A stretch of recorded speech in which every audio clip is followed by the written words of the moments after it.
Good morning children. Today's topic is probability. Already last year we have studied this probability. So just we can revise on that. First is random experiment. Random experiment means an experiment which satisfies two conditions. The conditions are it has more than one possible outcome and we can't predict the outcome in advance. Example, rolling a die, tossing a coin. These are random experiments. Then a possible result of a random experiment, that is known as outcome. The set of all possible outcomes that is known as sample space. Then a subset of a sample space, that is known as event. Then we know what is mutually exclusive event. Two events are said to be mutually exclusive if their intersection is equal to null set. Then mutually exhaustive and complementary events. So now we have to learn the new topic, conditional probability. So what is conditional probability? Let us consider one example.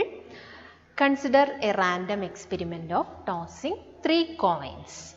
So 3 coins, how to write the sample space? The notation for sample space is S.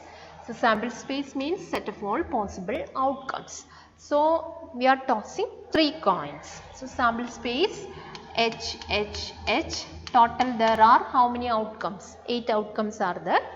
H, then we can write HHT, then HTH, then THH, then HTT, THT, TTH, the last TTT. Just count 6, 7, 8. 8 outcomes are there.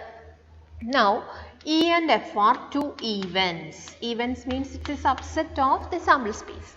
Then E defined as at least 2 heads appear. At least 2 heads appear. And F means the first coin shows a tail. Okay, first coin shows tail. So we can write E as set.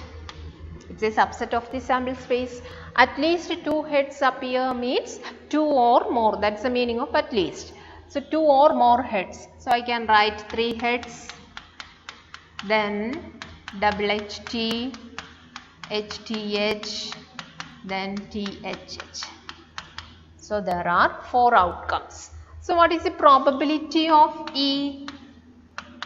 Probability of E means number of favorable outcomes by total number of outcomes. So 4 favorable outcomes. That is in E there are 4 outcomes. So 4 out of the total number of outcomes. Total number means from the experiment. The sample space. In sample space there are 8 outcomes. So 4 out of 8, that is 1/2. Then what is F? F means the first coin is tail. So I can write THH, THT, TTH and TTT. Okay. So P of F is again 4 outcomes by 8, that is 1/2. Then is there intersection? E intersection F, any common element? E intersection F is equal to common element HHT, THH. This one THH. So common element is THH. So what is P of E intersection F? P of E intersection F is 1 out of 8. Now, suppose we are given that the first coin shows tail. Then what is the probability of occurrence of E? So here F happened first. After that we have to find what is the probability of occurrence of E. So E is depending on F. F happened first, then only E.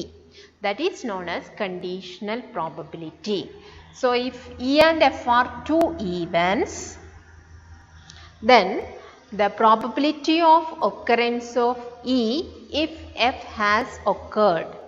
That is denoted as, that is known as conditional probability, and it is denoted like this: P of E given f. You have to use this notation and read as P of E given f. That means f has occurred, then only E. So now in this particular case, if f has occurred, then what is the probability of E means this sample space. Now this sample space reduces to f. From that f only we can find what is the probability of E. Okay. So now S reduces to what? This f. Now the case is the first coin shows tail. From that only we have to find what is the probability of occurrence of E. Occurrence of E means in that how many outcomes are there? At least 2 heads appear. Okay. That way the question reduces. So P of E given f. So you have to check now only this f. No need of S. From this f, in f the first coin is tail. In that 2 heads appear. Is there any outcome like that? 2 head appear, the one outcome is there. So P of E given f, 1 out of 4. Understood this? This is the experiment, that is tossing 3 coins. E and F are 2 even, such that E means 2 heads appear and F means first coin shows tail. Then we wrote everything: P of E, P of F, E intersection F, P of E intersection F. Then if the condition is given as first coin shows tail, then what is the probability of occurrence of E?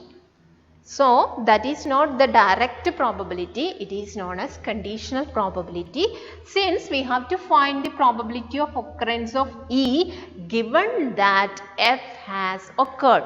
F occurred first, then only E happens. So that is denoted like this: E given F. Okay. So now we don't want to check the sample space. The sample space reduces to this set F.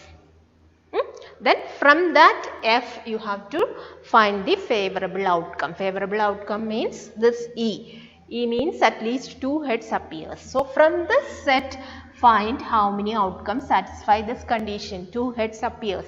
So only 1. So 1 out of 4. We have a direct result, direct formula, that is like this: P of E given F. And this 1 means this 1 is the intersection of E and F. Okay, in E also the same element. So we can write P of E given F as P of E intersection F by P of F. Is it true? P of E intersection F is 1 by 8. P of F is 4 by 8. 8 and 8 cancel, it is 1 by 4 itself. Okay. So the conditional probability. So you have to learn this result. P of E given F, that is the conditional probability of occurrence of the event E if F has occurred, or given that F has occurred. That's equal to P of E intersection F divided by P of F, provided P of F cannot be 0. If it is 0, it is not defined. So this you have to learn. Then the same way we can write F given E, P of F given E. What is P of F given E? P of F intersection E by P of E, provided P of E cannot be 0. And F intersection E and E intersection F both are same. Okay. So this is conditional probability. Now we have properties. 3 properties are there. Properties. The first property, P of S given F and P of F given F, both are 1. Here S is a sample space and F is an event associated to the sample space S. Then the property is P of S given F and P of F given F both are 1. So how to prove this? S given F. By the definition, S given F is same as S intersection F by P of F. And we know that F is a subset of the sample space. F is an event, it is a subset. So, F is a subset of this S means S intersection F is F itself by P of F. So, that is equal to 1. Now, the second property P of, the same property, the second case P of F given F. By definition, we can write it is F intersection F by P of F. And F intersection F, that is same as F itself by P of F. So, it is equal to 1. Okay. Now, the second property related to union. And last year we studied, do you remember, what is P of A union B? P of A union B is equal to P of A plus P of B minus P of A intersection B. So, in the same way, here the property is P of A union B given F. P of A union B given F is equal to P of A given F plus P of B given F minus P of A intersection B given F. This is the property. Provided this P of F cannot be 0. Here A and B are two events associated to a sample space S and FB another event such that the property is like this. So, we can prove P of A union B given F. By the definition of conditional probability, we can write this event numerator intersection the denominator. So, here bracket by P of F. Now, this portion like distributive property, we can write A intersection F union B intersection F by P of F. Now, again that is in the form P of A union B. So, we can write as P of the first event plus P of the second event minus P of A intersection F intersection B intersection F, the whole divided by P of F, or that is same as the first set by P of F plus P of B intersection F by P of F, then minus A intersection F intersection B intersection F means A intersection B intersection F by P of F. Now, this how can we write? A intersection F by P of F. It is same as A given F plus P of B given F minus P of A intersection B given F. So, P of A union B given F. So, you have to learn this. Then P of A union B also. This last year we have studied P of A plus P of B minus P of A intersection B. Using this only we expand here that step. Okay.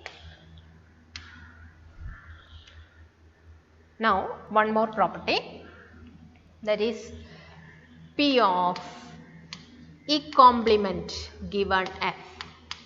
This is the third property. P of E complement given F is equal to 1 minus P of E given F. So, complementary events E and E complement, they are complementary events, complement of a set.